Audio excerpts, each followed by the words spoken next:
On behalf of the Kilbarron Terryglass 1815 Canada project and the Terryglass Kilbarron Enterprise Group, we welcome you all here today. We welcome Mr. Ger Darcy, Nina Municipal District Carhearlock, and members and officials of Tipperary County Council, representatives of our local business community, and officials from the local enterprise office.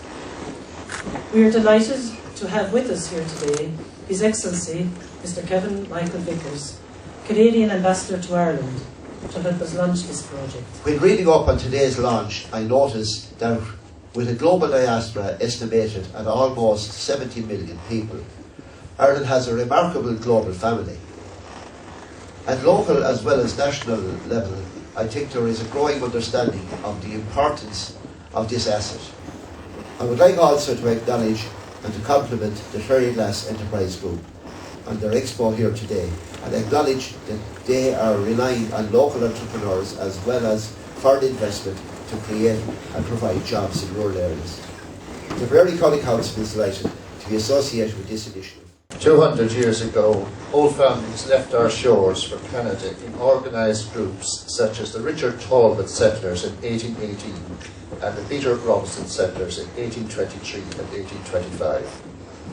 Some leaving from the very spot where we stand today.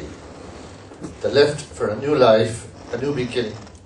Some finding work on the building of the canals across Canada and building bridges to cross those canals. And Mr. Ambassador, we hope that you being with us today will help build another bridge across those 200 years. This project that we started, we cannot say is completed, as we believe it is only the beginning. As Ger said, we have concentrated on 15 families, but there are many more. We hope it will help both sides of the Atlantic to reconnect. In our aim for this project, Bill summed it up when he wrote, "We hope to reconnect with the descendants of those families abroad with a view to encourage engagement between communities, separated by an ocean, but whose shared heritage defines us as neighbours." In 1998, playwright Jim Minogue of Nina, and welcome here Jim today, wrote the play Flight to Grossine, loosely based on Catherine Kennedy and her family leaving Cloninaha. When they say to me, "Maman, raconte-nous son histoire d'Irlande." Mother, tell us a story about Ireland. Tell us of your Irish heritage. I am a little girl again, back in Ireland. Ag labhairt Gaeilge. Chomh na Cnéide is an dom. Is as Cloninaha I bhaile an deireadh atá mé, agus tá mé a bhaile ar ríis. Catherine Kennedy is my name. I am from Cloninaha, Ballinderry, Tipperary, and I am home again. My name is Jay Leah Plant, and I'm coming to you today from Pawtucket, Rhode Island, in the United States.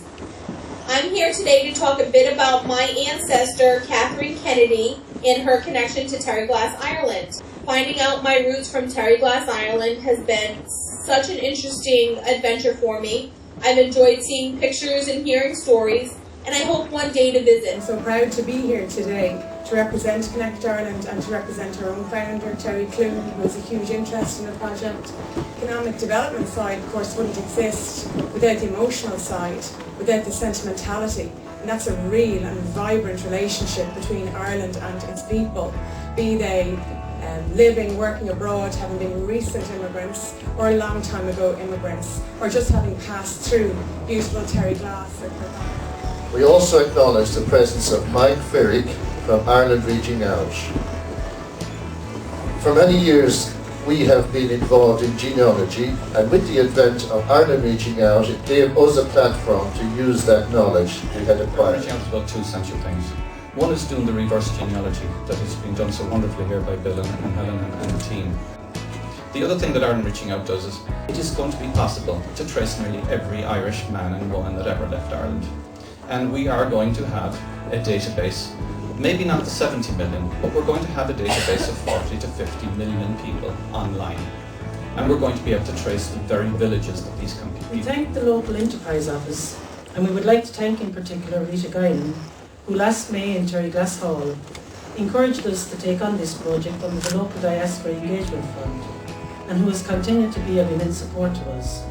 Our website, Facebook page and this booklet is our way of sharing that knowledge and hopefully will help to fill in some of the gaps in the history of the families who left our shores. For us here in the parish, well, it puts a profile and sometimes a face to the names of our fields, fields that still hold the names of the families who once lived there. What we have produced in this booklet is another record for our parish. It is not a history of the families. That was not our task. It is purely a record of people who once walked these roads, worked the fields, swam and fished our rivers and lakes. People who left our shores and never to return. A record of their ancestors who are buried in some of our graveyards, though no stone marks the spot. Canada is a great country. And the reason Canada is a great country is because the Irish made it that way. You know, tourism and the economic benefits, it's wonderful. It's wonderful on both sides. Like when the Irish people come to Canada and Canadian people, they come here. But what you're discussing here today is much, much more than economic benefits and tourism. Over 5,000 Irish people are buried in Grosse Ile. That, you know, there's the cultural element, but that past history and the sacrifices that our forefathers made in continuing the families in the development of Canada is something truly, truly to cherish and to value. And really it is all about the values and the contributions the Irish people made in making Canada the country that it is. So with that, Helen and Bill, I guess I can say we can officially launch your very, very creative project, the Ottawa Terryglass 2015 project. Congratulations. Light to shine is beginning close by the window.